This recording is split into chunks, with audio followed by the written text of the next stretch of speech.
Witam Was serdecznie. Bardzo się cieszę, że tak wiele osób podziela moją pasję w malarstwie. Nie zapominajcie kliknąć subskrybuj oraz dzwoneczek. Dzięki temu będziecie mieć dostarczane informacje o każdym nowym pojawiającym się filmie. Jeśli natomiast chcecie zostać moim patronem, będziecie dostawać często nowe filmy dotyczące szkolenia z malarstwa. Wystarczy rozwinąć opis na dole. Witam Was, kochani, serdecznie. Dzisiaj będziemy malować zachód słońca zimą. Bardzo ciekawy temat, wcale nie taki prosty, ponieważ tym razem mamy do czynienia naprawdę z dwoma paletami barw. Będziemy pracować farbami akrylowymi na formacie 40 na 50 cm. Spróbujemy zmierzyć się z zachodzącym słońcem zimą oraz ingerencją ciepłego światła w przeróżne elementy, które pojawią nam się na śniegu i oczywiście z samym śniegiem. Popracujemy sobie zarówno pędzlami nylonowymi, szczeciniakami, cienkimi, drobnymi kałankami, no i oczywiście szpachelkami. Także mnóstwo różnych technik, będzie również gąbka, taka poparcie okrągła. Można sobie taką gąbeczkę albo zakupić, albo po prostu używać zmywaczka, który można obciąć dookoła, żeby zniwelować te ostre, takie może zbyt agresywne krawędzia.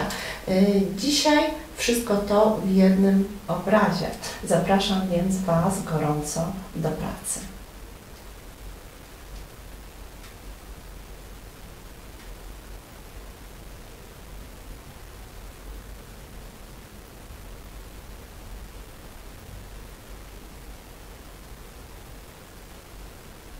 Do pracy. Tworząc pejzaż akrylowy, rozrysujemy sobie na początku linię horyzontu i popracujemy nad niebem. Pamiętajcie, że malujemy dzisiaj zachód słońca. W związku z tym niebo będzie bardzo ciekawe kolorystycznie.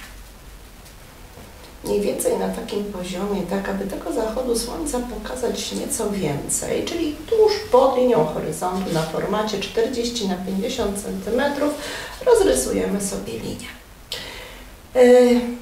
Teraz musimy namalować podkład pod niebo. Wiecie, że przy zachodzie słońca zazwyczaj jest tak, że pewne partie nieba są odsłonięte, czyli pozostają takie po prostu błękitne, jasno-błękitne w różnych odcieniach. Natomiast chmury, które odbijają tak naprawdę zachodzące słońce, czyli to czerwone, pomarańczowe, żółte, ciepłe światło, to one stanowią główne źródło zmiany kolorystycznej. W związku z tym na początek jako podkład namalujemy sobie po prostu takie bardzo blade, błękitne niebo w różnych odcieniach, a ponieważ jest to akryl, pamiętajcie, że zawsze można szybciutko nawet podsuszać pewne elementy, więc dużo szybciej możemy pracować. Maczam delikatnie pędzel szeroki, płaski, nylonowy w wodzie. I na początek zagruntuję sobie to niebo po prostu bielą. Pamiętajcie, że na początku, kiedy zawsze malujemy to tło, warto jest dawać więcej wody, ponieważ płótno jest teraz bardzo suche, ono potrzebuje wchłonąć nam tę farbę, a samej farby bez wody nam nie wchłonie dobrze. Trzeba je tak nawilżyć, żeby ono jeszcze przez jakiś czas pracowało. W ten sposób jeszcze wydłużamy cały ten proces, kiedy ono nie zdąży nam wyschnąć i będziemy mogli połączyć pięknie różne odcienie. Drugim pędzlem nałożymy sobie troszeczkę różnych odcieni niebieskości i ja mam tutaj poparcie na palecie przygotowanych kilka takich odcieni. Ten kolor jest taki od razu gotowy, właściwie przełamany, on wchodzi nam w taką bardzo naturalną szarość i ten kolor rzeczywiście idealnie nadaje się do malowania takiego naturalnego nieba, więc z jednej i z drugiej strony powprowadzajmy go troszeczkę. Ale oprócz tego możemy jeszcze dać taki bardzo jasny turkus.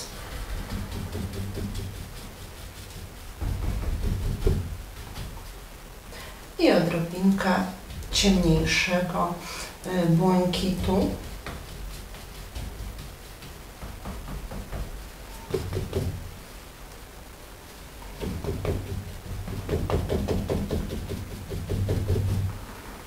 Dobrze, te kolory ocieplę delikatnie sobie gdzieniegdzie fleszem. To jest taki kolor róż cielisty, potocznie zwany właśnie flash zazwyczaj. Wprowadzę go troszkę i zobaczcie, że on mi też złagodzi troszeczkę od razu te odcienie błękitów. One staną się takie bardziej wyszukane.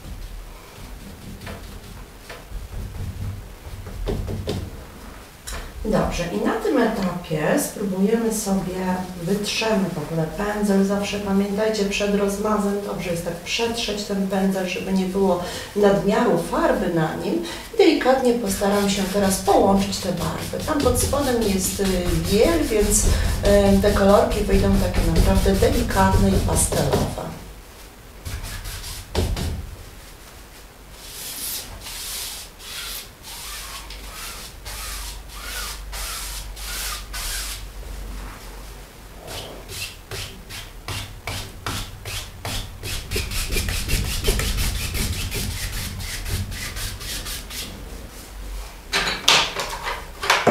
Można wymieniać pędzel na suchy, czyściejszy, wtedy te pociągnięcia jeszcze łagodniej łączą nam farbę, szczególnie tuż pod koniec, kiedy chcemy tak naprawdę tylko musnąć ten kolor.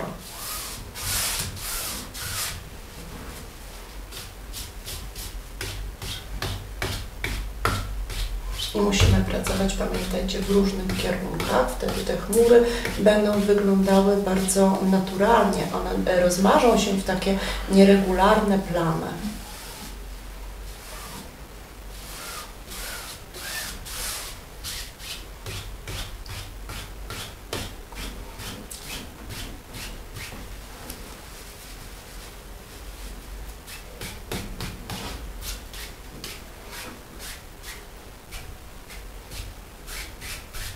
Myślę, że na początek taki podkład wystarczy. Teraz na tym podkładzie dopiero będę wprowadzać sobie tak naprawdę odpowiedniej kolorystyki chmury. One będą znacznie cieplejsze w innych już barwach. Więc znowu czystym pędzelkiem. Tym razem weźmiemy sobie tak, troszeczkę tego złamanego błękitu i do tego błękitu dodam róż. Stworzy mi to taki już znacznie poparcie cieplejszy odcień, cieplejszy kolor. I na bazie tego to będzie taki nasz sinawy, delikatny kolorek, który bardzo często pojawia się tak naprawdę właśnie w chmurach podczas zachodzącego słońca. Tam są takie piękne, złamane barwy podchodzące zazwyczaj delikatnie pod fiolet. Jeżeli przełamię go odrobineczką czerni, ale musi być to naprawdę odrobinka, popatrzcie, pojawi się w ogóle taki piękny, już naturalnie siny kolor, więc ten róż można dać odrobinę fioletu, no i odrobinka czerni, która właśnie nam zaciemnia jeszcze ten odcień.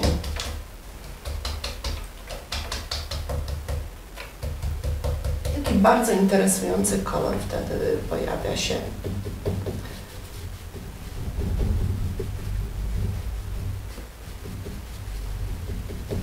Dodajmy sobie teraz do tego odrobinę czerwieni, zobaczymy, co się będzie działo. Zobaczcie, ten odcień robi się taki nieco bardziej intensywny, bardziej czerwony.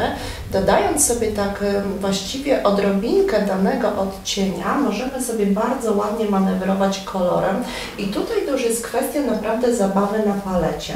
Dodajmy teraz na przykład troszeczkę takiego deep żółtego, głębokiej, ciemnej żółci, wchodzącej lekko w pomarańcz. Co się będzie działo? Musi być to dosłownie kapeczka, odrobinka tej farby. Jeżeli damy zbyt dużo, pojawi nam się od razu brąz. Natomiast jeżeli do tej mieszanki poprzedniego koloru dodamy tylko troszeczkę, pojawi nam się już takie lekkie ocieplenie, zażółcenie. I teraz tym kolorem możemy manewrować, dodając więcej na przykład różu. Wtedy wychodzimy z tego, zobaczcie, brązu i wchodzimy bardziej w taki sinawy róż. Bardzo dużo ciekawych odcieni w ten sposób nam się pojawi. Wchodzimy sobie właśnie w takie partie chmur, na razie w taki sposób, pozostawiając pomiędzy nimi trochę tego właśnie błękitnego nieba, które pojawiło się na samym początku. Na tą wyższą partię dajmy właśnie troszeczkę takich odcieni. Dodam jeszcze troszeczkę takiego jaśniutkiego turkusu teraz do całości. I zobaczcie, ten kolor też jest bardzo interesujący. On jest takim pięknym łącznikiem pomiędzy tym, co się dzieje tutaj, a pomiędzy zmianą właśnie kolorystyczną chmur.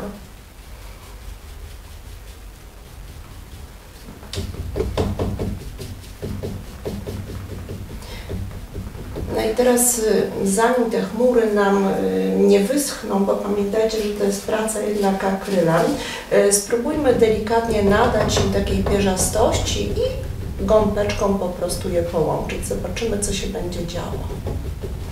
Zobaczcie, te kolory, które nadawałam, one zaczynają bardzo ładnie przenikać między sobą, łączyć się i tworzą od razu różne ciekawe nam odcienie, ale musimy to robić w miarę szybko, tak, zanim ta farba zdąży nam zupełnie wyschnąć. No, praca akrylem jest zupełnie inna na płótnie niż farbami olejnymi.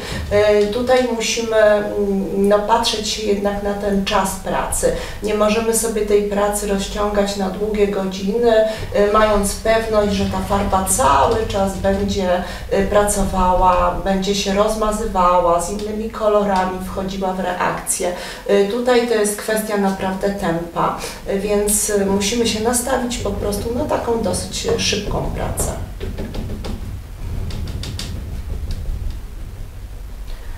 Dobrze, pierwsze takie zacienienie mamy już za sobą i teraz tak, im będziemy przechodzić niżej, tym te chmury będą stawały się bardziej czerwone, bardziej pomarańczowe, po prostu intensywniejsze w kolorze.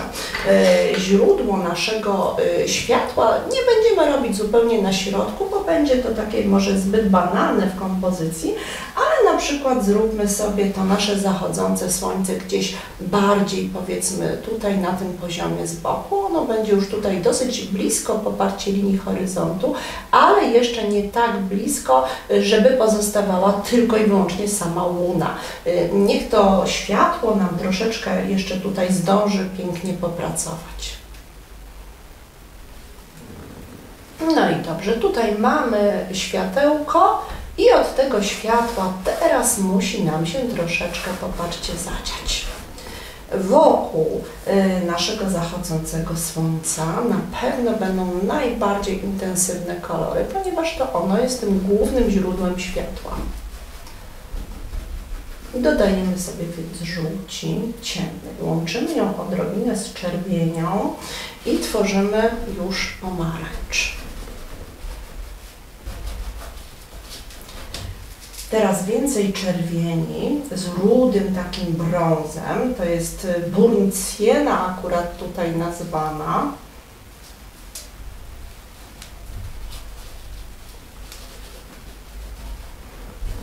I ten kolor powinien się również gdzieś jeszcze tutaj pojawić. Teraz przełamiemy to wszystko odrobiną czerni, błękitem. Chciałabym stworzyć taki głęboki kolor. Zobaczcie, pojawił mi się taki piękny czekoladowy brąz. Jeszcze dodam do niego odrobinkę czerwieni.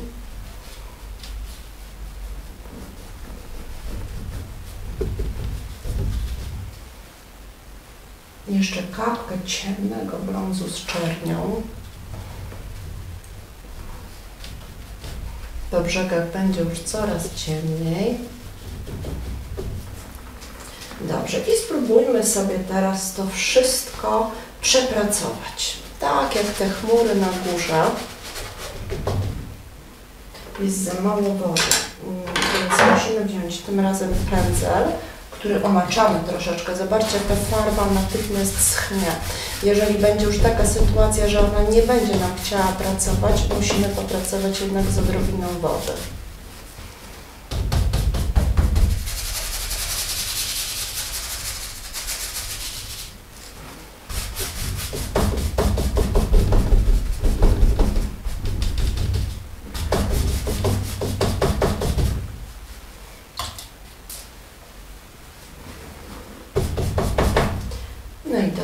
teraz troszeczkę tych błękitów, które się tutaj pojawiły. Niech to wszystko zacznie mi się ładnie ze sobą łączyć.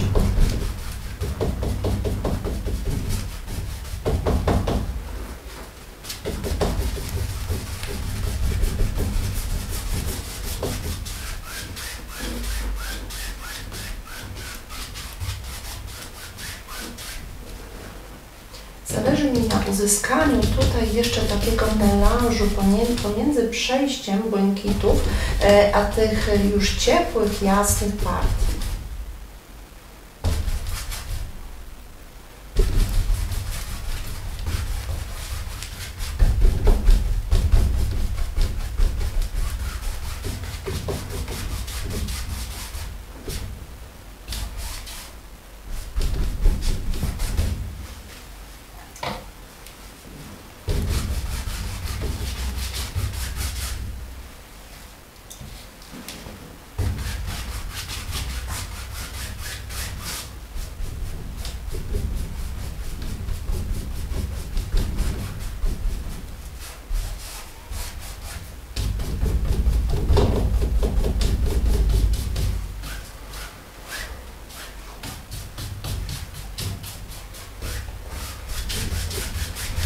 Dobrze, na tym etapie będę wprowadzać teraz szpachlę.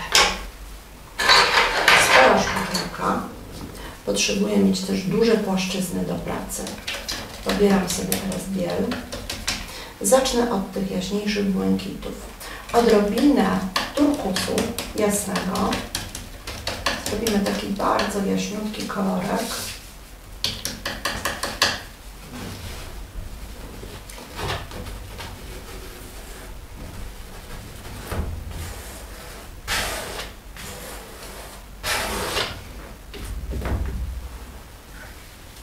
I wprowadzę taką właśnie partię jasnego nieba po tej stronie. Po drugiej stronie też chciałabym, żeby odrobinę tego koloru się pojawiło.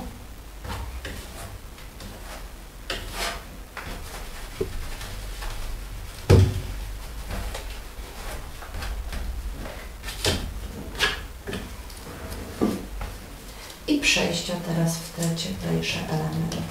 Jasna, blada żółć.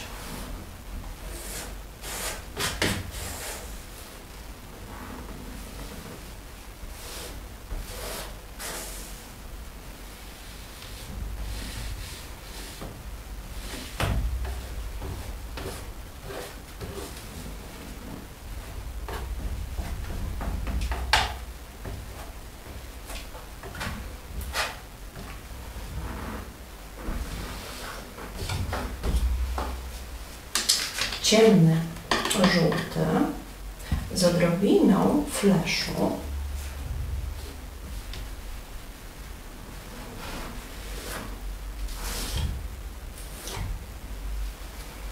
Czerwień, z tym takim rudym brązem, tą burundcjeną.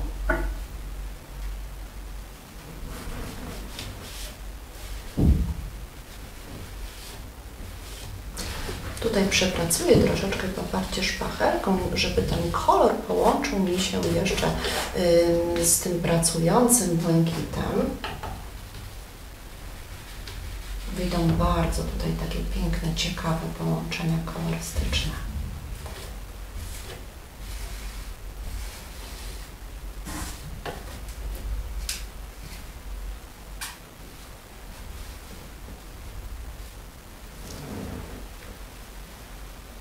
I brązy z odrobiną czerni i czerwieni, które powinny pojawić się jako takie najciemniejsze gdzieś tutaj na dole.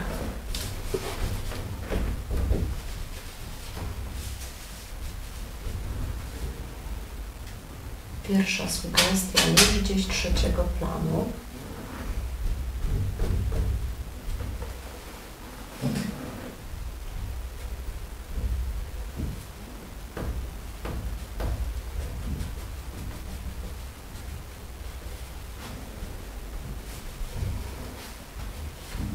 Małą szpachelką wzmocnię sobie teraz samo słońce.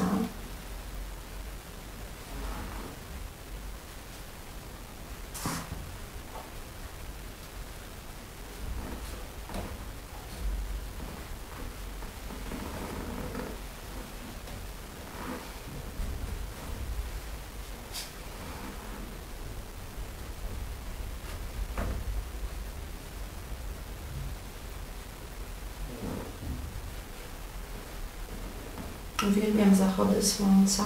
One są zawsze inne. To jest taki najpiękniejszy chyba spektakl, jaki można obejrzeć na niebie. Za każdym razem dokładnie coś innego, chociaż to samo teoretycznie miejsce.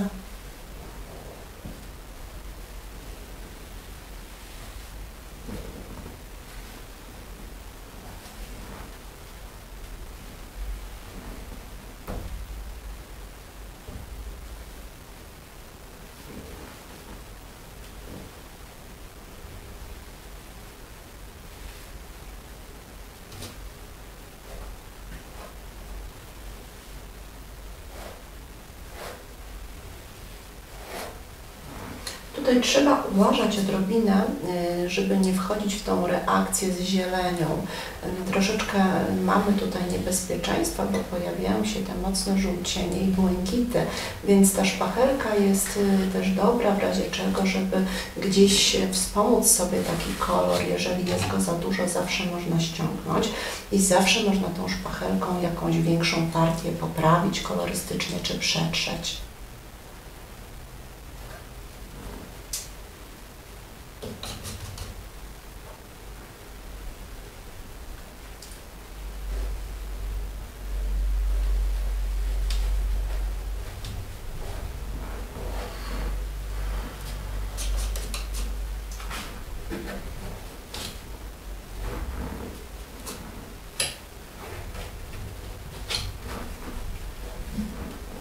Popatrzcie, pięknie teraz współpracują te takie sine barwy, które zostały gdzieś na początku tutaj narzucone. One się tak rzeczywiście przebijają. Widać, że to są chmury, które zostały po prostu oświetlone właśnie w taki ciekawy sposób.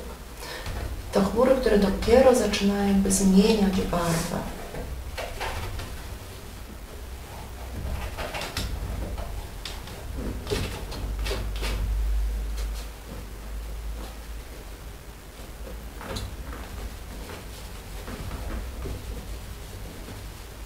Szpachelka daje nam tą cudowną też możliwość pokazywania przestrzeni i faktury od razu, więc możemy tak nią pomanewrować, żeby część elementów była zupełnie płaska, a część, żeby pojawiała się wypukła. Wówczas taki obraz staje się znacznie ciekawszy oczywiście w odbiorze.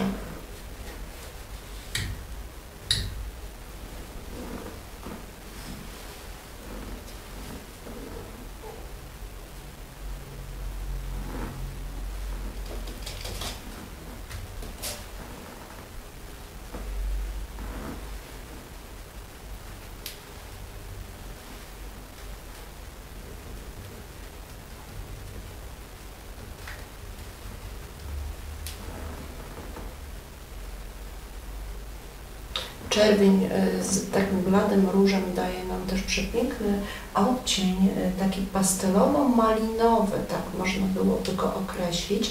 I on też bardzo adekwatnie tutaj pasuje nam do tych chociażby lekko fioletowych chmur, które pojawiły nam się w tej górnej partii. Zachęcam Was naprawdę do zabawy nad kolorem, szczególnie przy tego typu obrazach, gdzie rzeczywiście multum tego pięknego koloru i tych połączeń możemy zastosować. Dobrze, teraz moi drodzy, niebo zostawiamy sobie w spokoju, już tyle się na nim dzieje, tyle koloru, tyle pięknego światła, a przejdziemy sobie teraz w dół, ponieważ mamy do czynienia z pejzażem zimowym. Mnóstwo kolorów, a jednak musimy też pokazać różne odcienie śniegu, roślinności, która się tutaj znajdzie.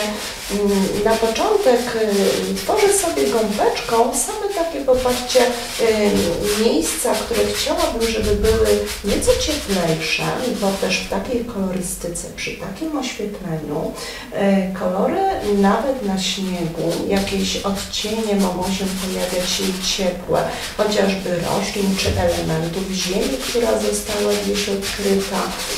Do tego ciemnego brązu dodaję sobie odrobinkę takiej, zobaczcie, mocno przełamanej zieleni, ale to jest taka zieleń wchodząca w doskonałą interakcję z brązami, z ciepłami. Popracuję sobie również takimi ciemniejszymi odcieniami. To jest czerń połączona z ciemnym turkusem. Te kolory też cudownie tutaj, popatrzcie, będą współgrały. To są takie mocne tutaj akcenty cieni, które muszą się pojawić, ponieważ śnieg będzie tutaj mocno kontrastował, a przy takim oświetleniu te kontrasty są po prostu niezbędne. Tą gąbeczką delikatnie od razu zasugeruję sobie gdzieś tam w odległym planie jakiś las, który widzimy jako tylko taką część, dosłownie pas, mały, drobny element.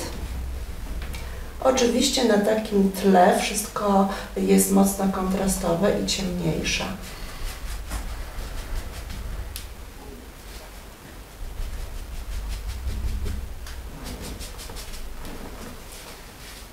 Do tego wszystkiego ten już niebieski odcień, który będzie nam tworzył na śniegu piękne cienie, takie właśnie błękitne, delikatnie przełamujące się z innymi barwami.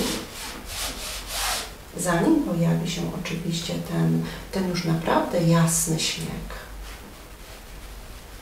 Tworzymy sobie zawsze takie na początek ciemniejsze podkłady.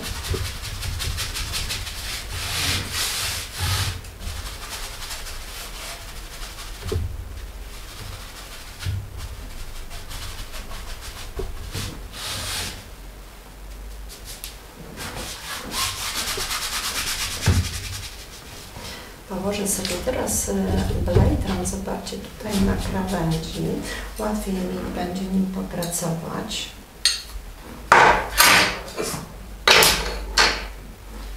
I poprowadzam sobie troszeczkę już jaśniejszych elementów. W ten sposób zbuduje mi się już troszeczkę więcej mojego krajobrazu.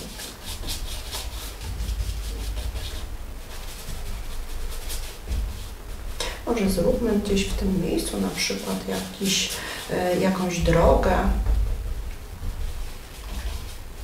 która będzie otoczona zaspami śniegu.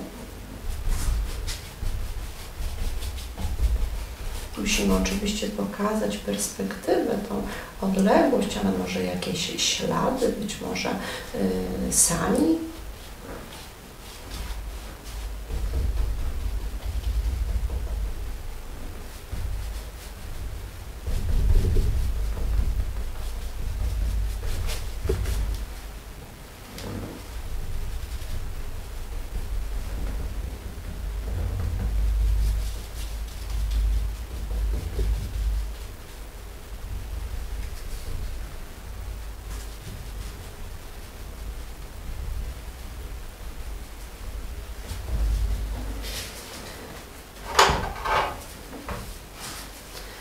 I tak od razu, dopóki jeszcze ta farba jest mokra, tworzymy taki podkład, więc na razie, tak jak w przypadku na początku nieba, gdzieś delikatnie porozcieram tą farbę, tak aby stworzyć później pod spodem takie wrażenie niektórych bardziej gładkich, przetartych miejsc.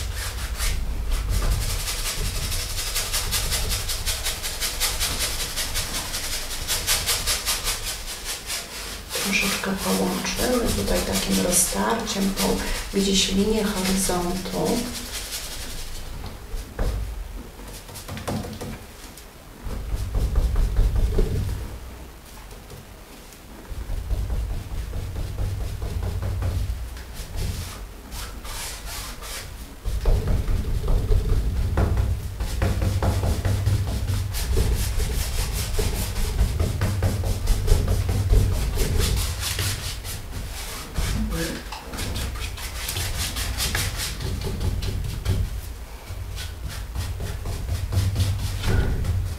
Wyjdę sobie delikatnie, przecierając ten kolor jeszcze gdzieś tutaj na jakiś drugi plan. Pojawią mi się dzięki temu podobne odcienie. Tutaj będzie nieco ciemniej po tej stronie. Tu już to światło jest troszeczkę takie zimniejsze, chłodniejsze.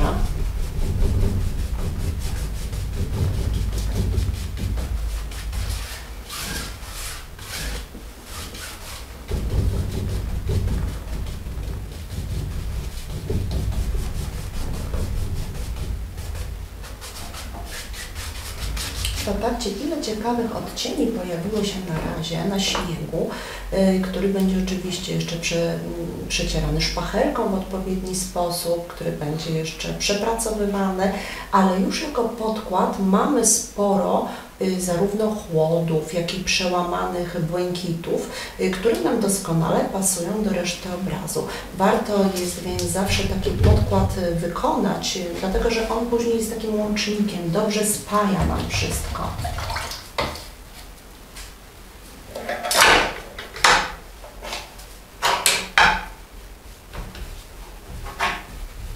Trzeba zawsze dobrze wycierać pędzle, pamiętajcie, dobrze mieć więc gdzieś zawsze pod ręką jakieś szmatki, ściereczki bawełniane.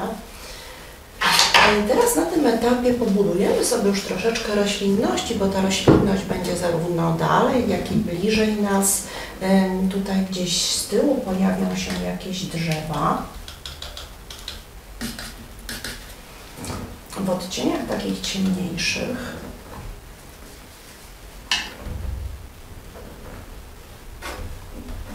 Na razie zbuduję sobie właściwie takie miejsca, gdzie one mają się nam pojawić.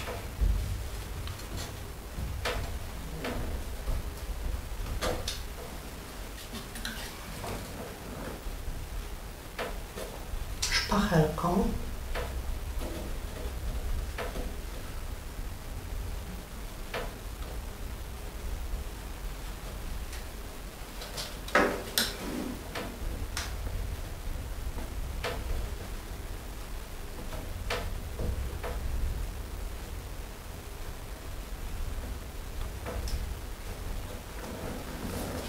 I spróbujemy troszeczkę pędzlem. Taki niewielki, jakiś płaski, nylonowy, odrobina wody. Farby musi być mało, na samej krawędzi.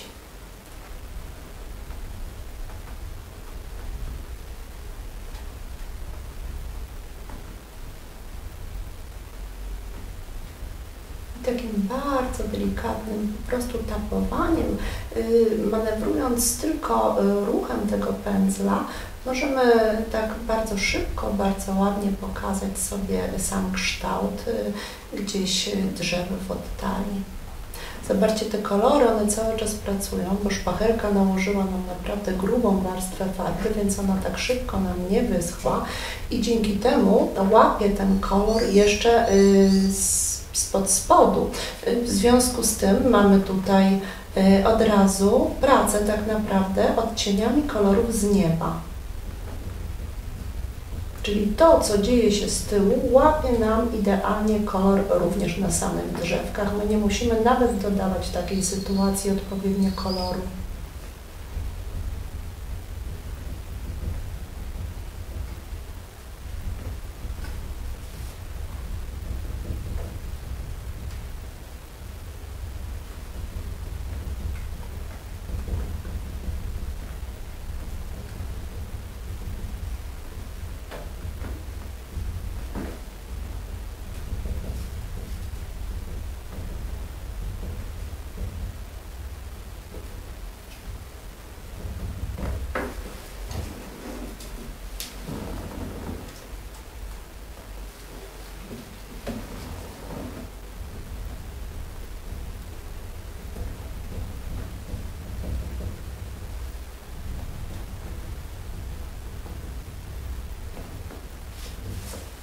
I tą małą szpacheleczką teraz jeszcze możemy powyciągać troszeczkę jakichś na przykład elementów typu gałęzie czy pnie delikatne gdzieś tam w oddali.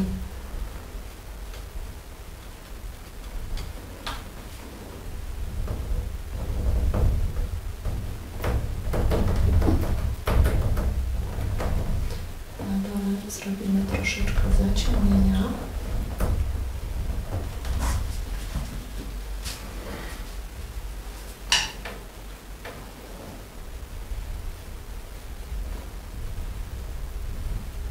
Jakichś takich delikatnych, połamanych światełek, które będą wskazywały na to, że tam też gdzieś będzie leżał śnieg.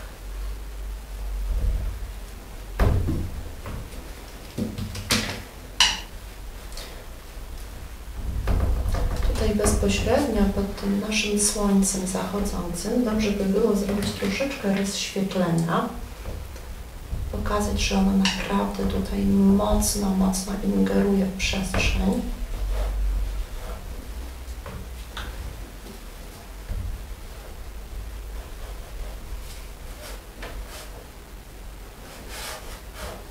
Ten kolor będzie nam się łączył jeszcze z tymi brązami, które są mokre pod spodem.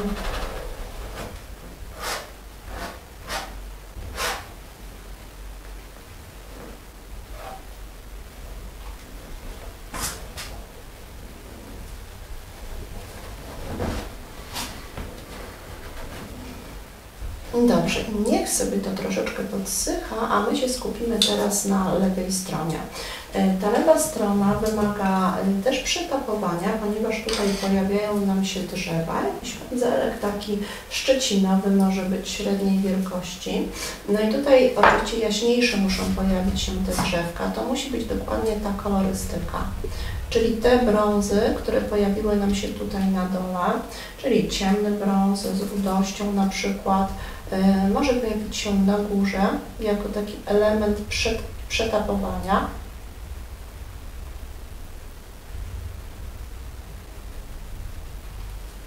Może sobie wchodzić w czerń z dodatkiem turkusu.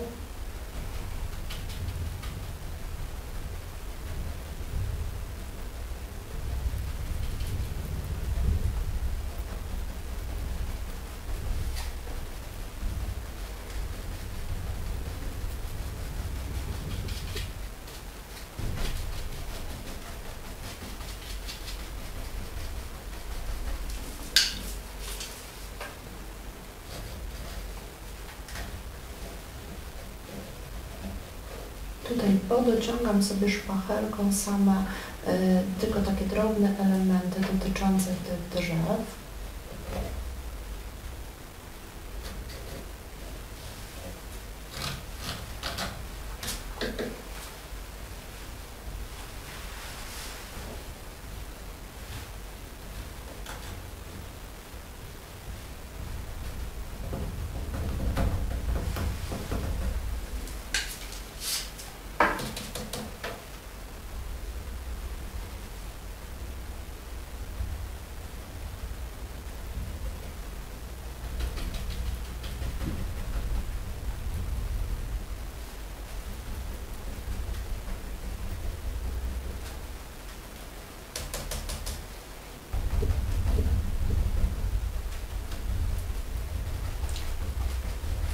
Daję teraz jeszcze troszeczkę czerni z taką, tą złamaną, zgniłą zielonią.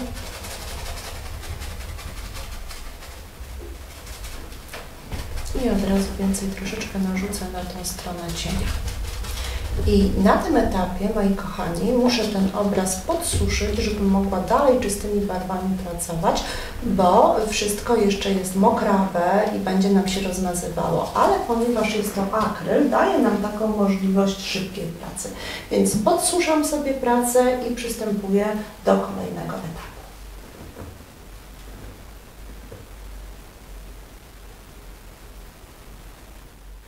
Obraz został już wysuszony. Teraz możemy wprowadzać sobie dowolne zmiany, przetarcia, skorzystać z tego, że mamy grube faktury. Zanim przejdziemy do kolejnych elementów, możemy sobie na przykład popoprawiać niektóre partie nieba, tak już zupełnie bezstresowo, bo wszystko, co mamy, pozostanie. I na przykład taką gąbeczką możemy sobie porozświetlać niektóre partie. Wystarczy, że ona jest tak delikatnie nawilżona, odrobinę bieli i na przykład możemy sobie rozświetlić troszeczkę niebo. Popatrzcie, bardzo naturalnie teraz tak leciuteńko w niektórych miejscach, tam gdzie chcemy na przykład, żeby było nieco jaśniej.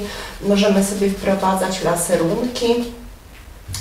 Przypomnę, że laserunek to jest taka bardzo cienka warstewka, gdzie jest dużo wody, mało farby, taka troszeczkę praca jak przy akwarelach.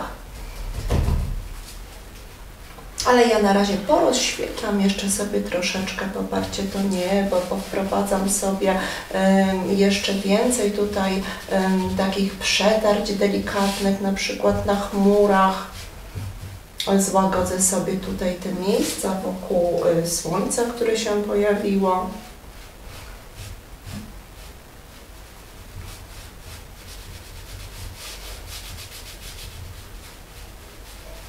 Mogę sobie też poprawiać gdzieniegdzie kształty samych chmur. Popatrzcie gąbką. Taka technika połączenia szpachelki później z różnego rodzaju przetarciami, wprowadzeniem zarówno gąbki, jak i pędzla jest naprawdę bardzo, bardzo ciekawa.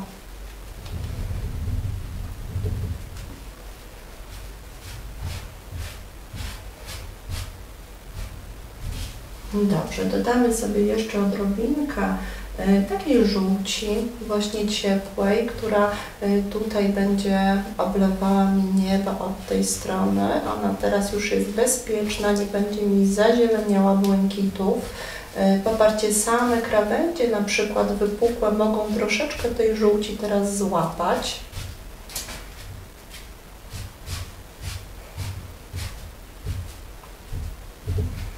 To samo może pojawić się na drzewach, możemy również gdzieś teraz od góry delikatnie, tylko leciutko gąbeczką przetrzeć i one gdzieś zaczną mi się już pięknie chować. Wszystkie te wypukłe teraz elementy, które były szpachelką tworzone, zobaczcie, przy takim bardzo delikatnym dotknięciu gąbki, kiedy wszystko jest już ładnie wysuszone, łapie dodatkowe światło i pokazuje mi bardzo ciekawe struktury, których wcześniej nie było widać. Dlatego praca taka właśnie etapowa, gdzie można ten obraz przetrzeć, gdzie te faktury już są wyschnięte, daje nam dużo więcej możliwości. No, takich efektów nie uzyskamy malując bezpośrednio za jednym zamachem, na przykład obraz farbą olejną. Często pytacie się mnie w komentarzach, jaka jest właśnie różnica pomiędzy farbą akrylową, a pomiędzy olejną. Czy ten sam obraz z takim samym efektem da się namalować zarówno jedną, jak i drugą farbą? Da się, ale różnica jest tak naprawdę na schnięciu, bo jeżeli chcemy uzyskać tego typu przetarcia po fakturach na farbie olejnej, musimy po prostu zaczekać, aż cała warstwa grubej, nałożonej farby nam wyschnie. Tutaj w przypadku malarstwa akrylowego mamy dużo szybszy ten etap pracy i to jest taka chyba najważniejsza podstawowa różnica.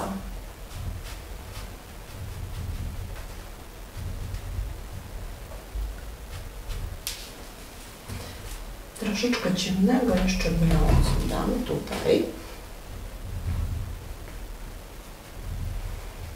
Zobaczcie, jak pięknie mi złagodniało teraz to niebo całe. Ono już jest takie delikatniejsze, nie jest takie strasznie krzyczące. Pomimo tego, że mnóstwo tych ciekawych faktur tutaj się gdzieś pojawiło. Dobrze, teraz tak, ten cały element też już jest suchy, więc w tym momencie mogę sobie też tą gąbeczką pomanewrować już odrobinę z takim jaśniejszym śniegiem. Zobaczcie, teraz mogę rzeczywiście nakładać biel i ona mi będzie pozostawała taka jasna.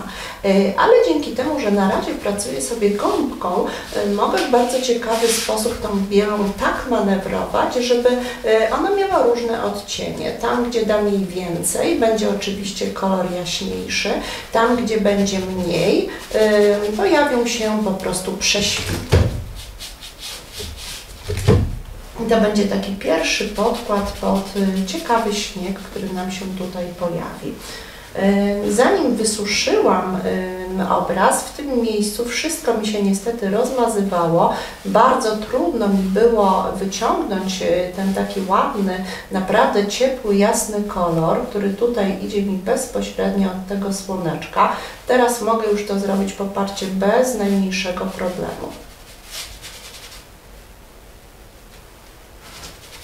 Dodaję sobie gdzieniegdzie ten taki złamany, ładny błękicik. On tutaj będzie doskonale współgrał z tymi kolorami, które pojawiły się na niebie, a zarazem będzie mi dawał taki bardzo piękny, bardzo czysty cień naszego śniegu.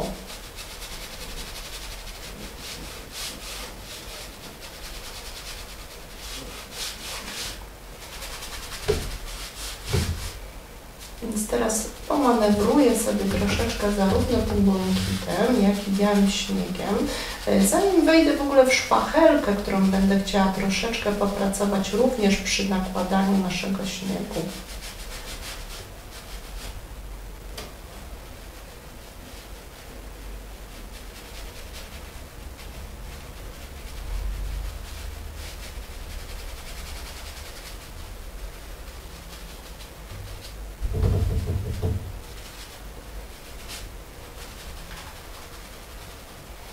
Staram się tu naprawdę tak bardzo miękko na tym etapie nakładać, troszeczkę tak podobnie jak chmury.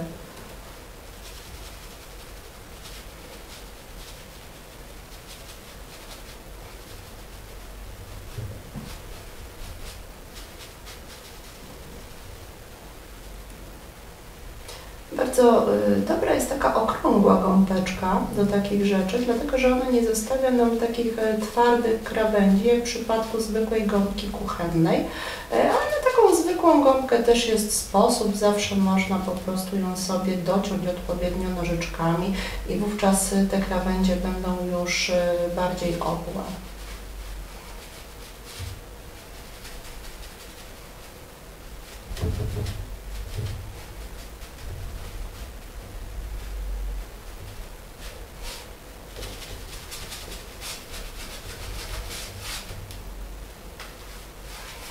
Dobrze, gdzieś tutaj na tym poziomie chciałabym jeszcze umiejscowić taki wiatrak, gdzieś stary wiatrak, który po prostu będzie sobie stał na tle tego naszego zachodzącego słoneczka. Kałaneczkiem, czyli cienkim tym pędzelkiem z dużą ilością wody, po prostu rozrysuję go sobie w taki sposób.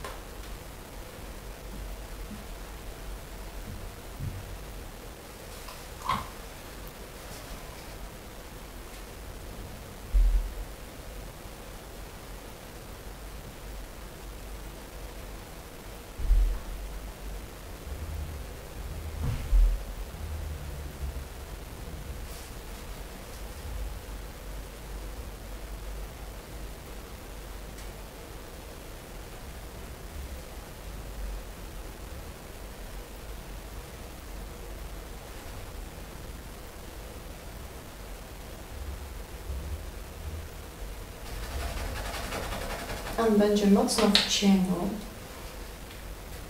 na tle tego mocnego światła, więc nie będzie tutaj aż tak dużo na nim detali i szczegółów widocznych.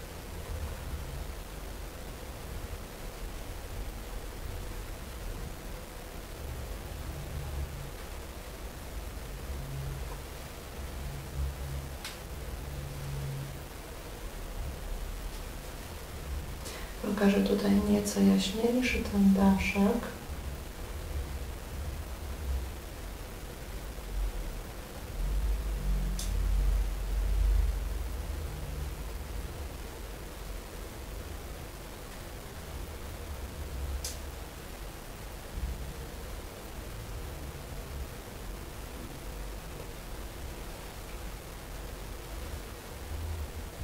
I pod odpowiednim kątem muszą pojawić się skrzydła wiatraka.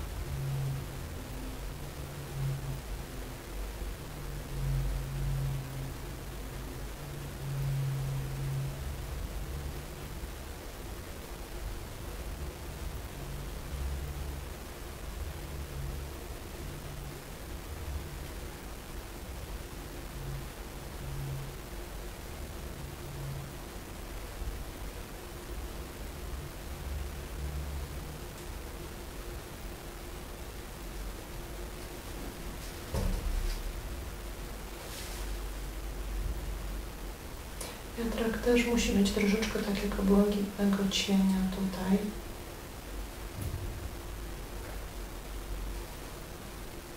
I odrobinkę śniegu.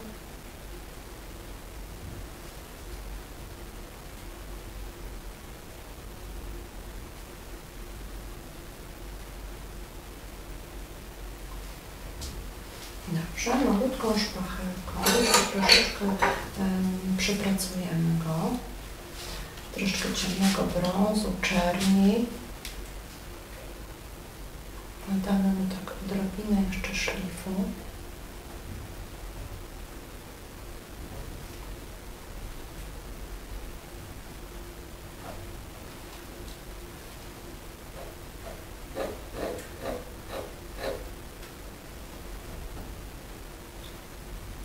pokażemy, że to jest konstrukcja drewniana poprzez wyciągnięcie takich, zobaczcie, delikatnie belek.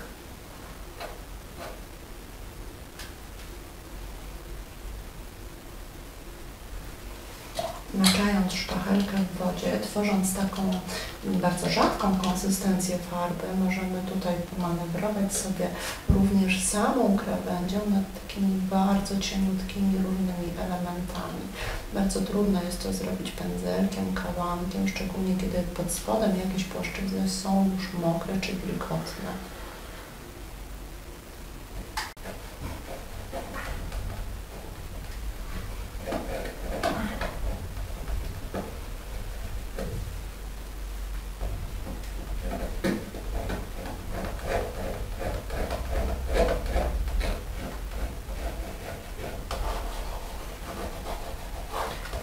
Robię teraz takiej struktury troszeczkę tak jakby drzew, które są gdzieś zwalone, tutaj leżą. I niektóre części po prostu są odsłonięte, część jest ośnieżona.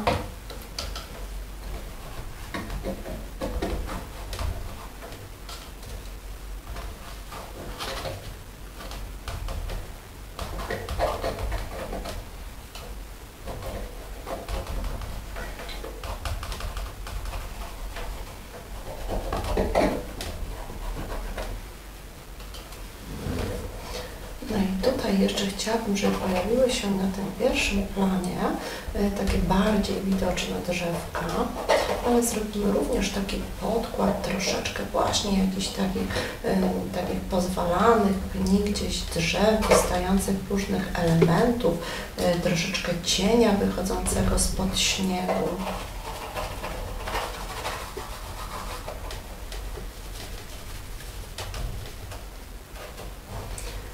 Tutaj wprowadzę jeszcze troszeczkę takiego ciemniejszego miejsca, zanim zacznę malować te drzewa.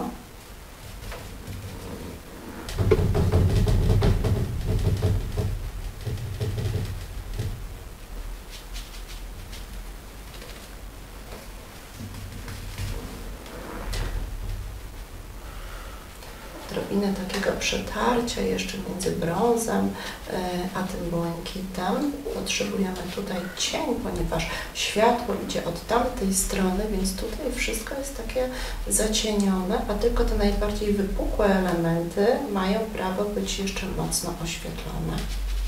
Więc tamta strefa z tyłu musi być jeszcze troszeczkę bardziej taka zacieniona.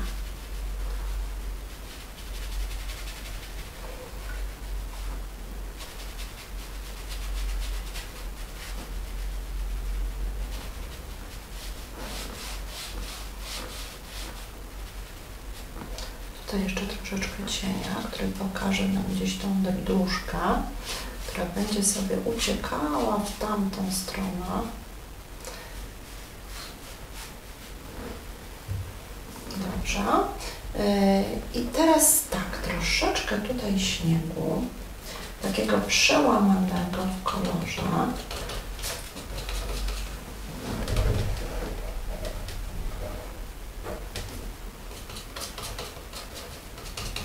Przełamię odrobiną czerni ten błękit, tak żeby pokazać tutaj te miejsca jeszcze troszeczkę takie, zobaczcie, zacienione. W ten sposób też ta faktura ładna, ciekawa tutaj wychodzi, która wcześniej się pojawiła.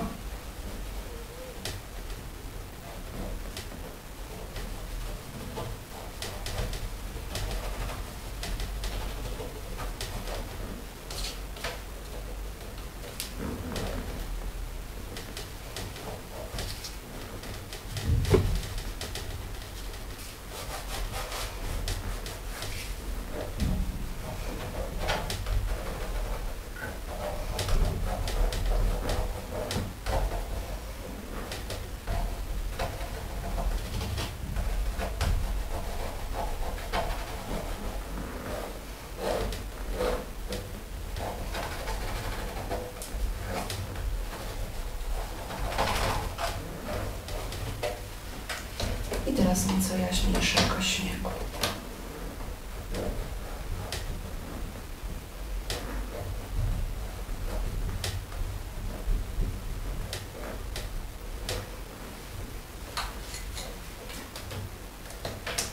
biel z kapeczką dosłownie tej bladej żółci, ponieważ ten śnieg jest tak naprawdę oświetlony jeszcze tutaj bezpośrednio przez to słońce i wchodzi w taką reakcję właśnie w taki kolor.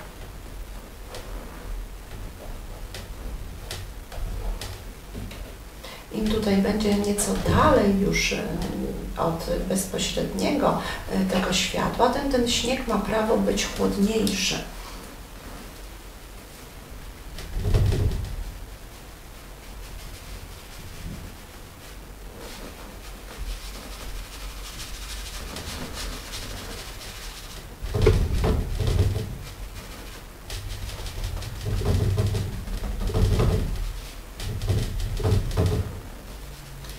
No i teraz tutaj zbuduję sobie, tak jak już mówiłam, drzewka. Mniej więcej na takim poziomie. Sporo wody. Dosyć rzadka tutaj farba na palecie.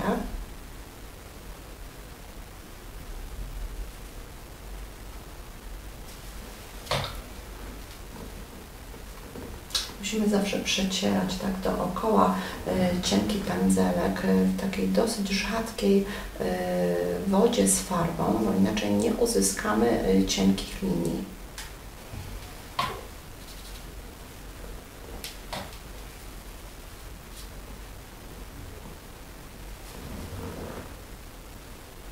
I leciuteńko, dosłownie ledwo trzeba pociągać pędzelkiem tak, aby ta cienka linia miała szansę w ogóle się tutaj pojawić.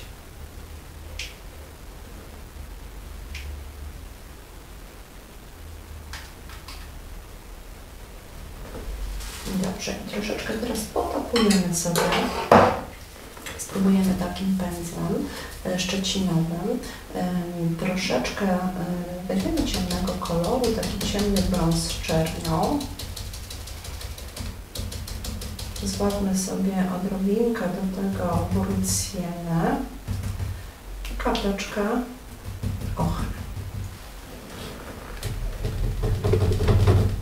Takim ciepłym kolorkiem staram się tak przytrzymać blejfem, żeby nie hałasował on za bardzo.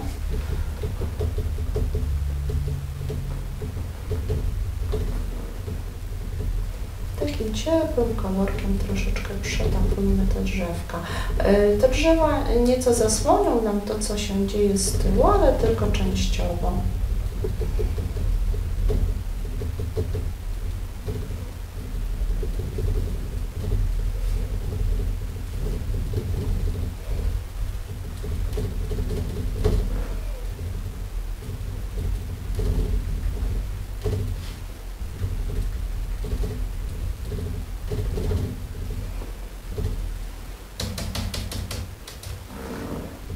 Na dole też z odrobiną jeszcze gdzieniegdzie tej złamanej zieleni.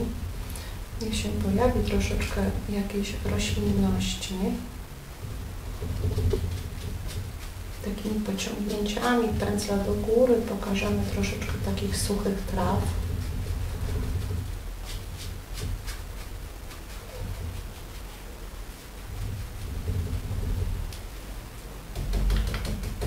Odrobinę teraz bieli do tego wszystkiego.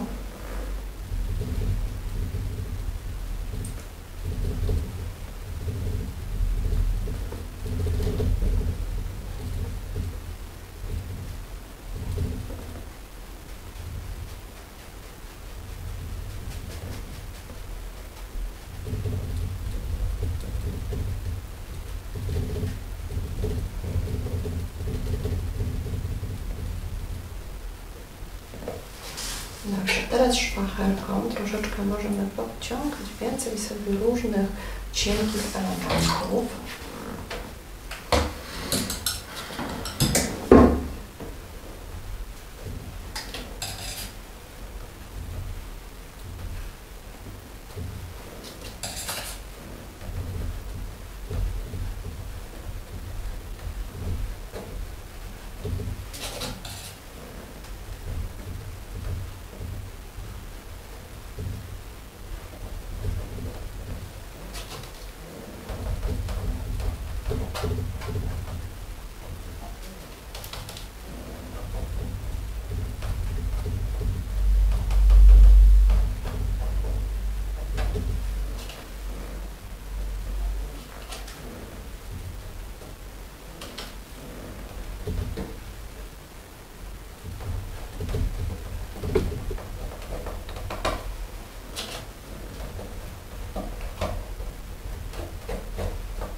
Troszeczkę jeszcze takich cieni, które będą wychodziły nam spod śniegu.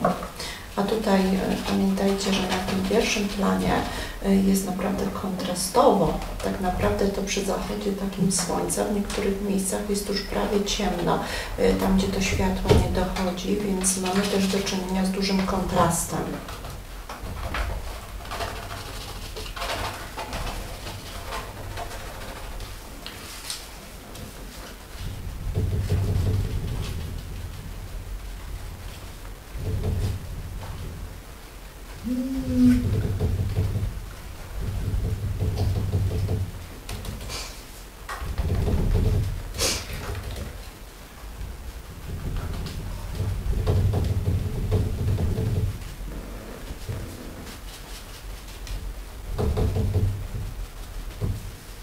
Dobrze, wprowadźmy sobie znowu więcej śniegu.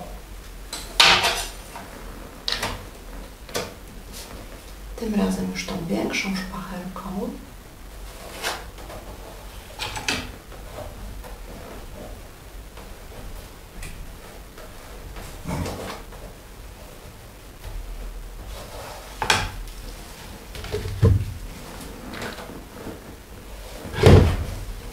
Chciałabym, aby tutaj na tej drodze pojawiły się troszeczkę takie jakby ślady, być może jakieś sani, które jechały.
Dobrze, będziemy jednym krokiem. Teraz trzeba przepracować ładnie te miejsca, gdzie ten śnieg w niektórych momentach powinien delikatnie się rozchodzić na boki, rozpraszać.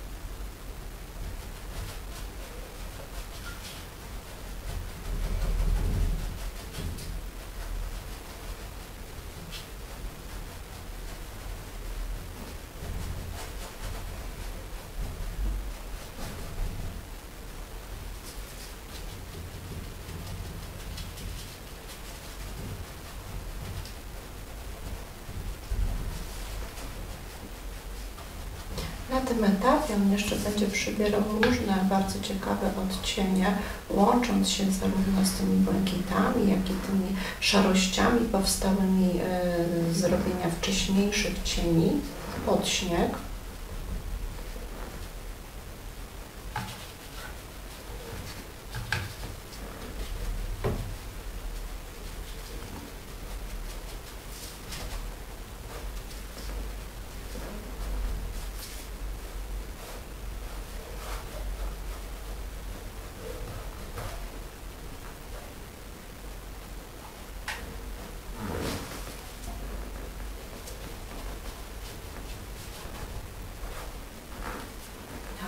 I jeszcze mała szpachelka na pewno nam się tutaj przyda. Można nią pokazać więcej takich ładnych płaszczyzn. Tu się bardzo dużo, popatrzcie, dzieje tak naprawdę w tym pejzażu. Są różne elementy i architektury, i wystające różne formy.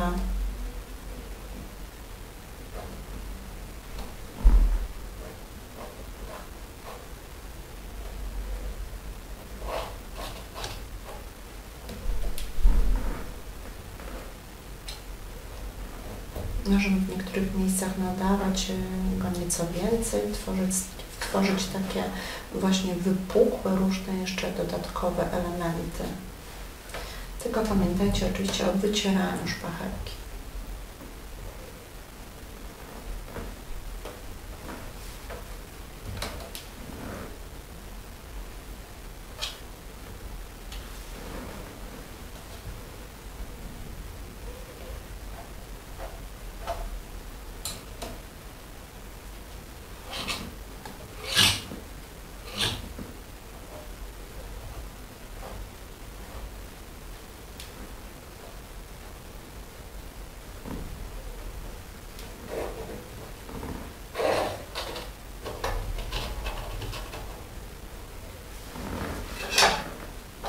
Dobrze, i tutaj, gdzie pojawiły nam się te cienie, spróbujemy jeszcze tak bardziej szczegółowo pokazać troszeczkę pni lekko ośnieżonych.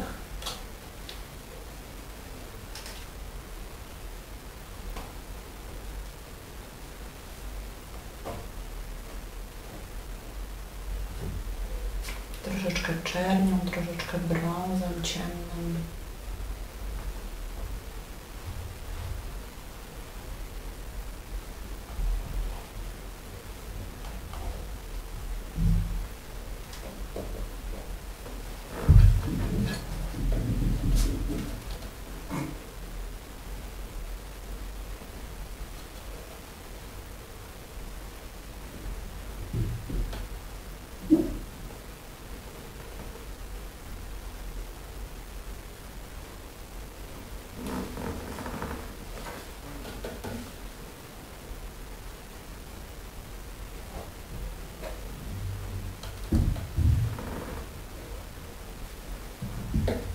Wyciągnięcie jeszcze również tutaj pokażemy odrobinę śniegu na drzewach, na pniach szczególnie.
Jeszcze odrobinkę dołożę tutaj koloru, ponieważ jest to taki bliższy nasz plan i warto by było odrobinę bardziej jeszcze go tak uwidocznić, żeby był bardziej ekspozycyjny.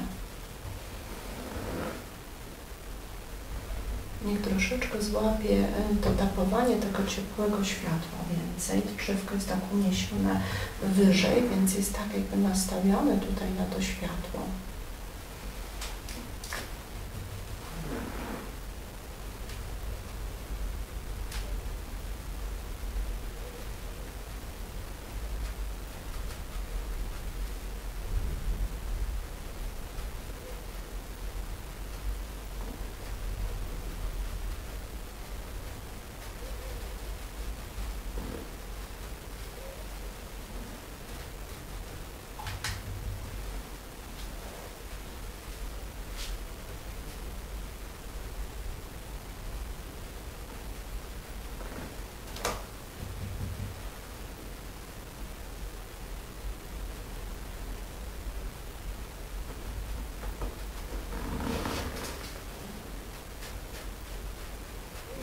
I odrobinka jeszcze takich cieplejszych, właśnie również oświetlonych traw może się tu jak najbardziej na tym poziomie pojawić. Będzie to takie adekwatne tak naprawdę tutaj do tego, co dzieje się z naszym światłem.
No dobrze, moi kochani, myślę, że na tym etapie możemy zakończyć nasz zimowy zachód słońca.